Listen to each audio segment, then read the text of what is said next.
Hello and welcome. Today, I will show you how to disable mobile data usage for the VLC app on your Android phone. This simple trick helps you save mobile data while still enjoying your videos. Let's get started and follow the steps carefully to manage your app's data efficiently. First, locate the VLC app icon on your Android home screen or app drawer.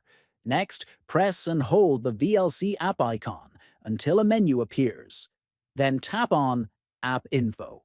After that, scroll down and select Data Usage Details. Now, turn on to disable mobile data for VLC. Finally, exit the settings and you are done. VLC will no longer use mobile data, helping you save your mobile plan. Thanks for watching. Disabling mobile data for VLC is a quick way to control your data usage. Don't forget to like, comment, and subscribe for more helpful tips.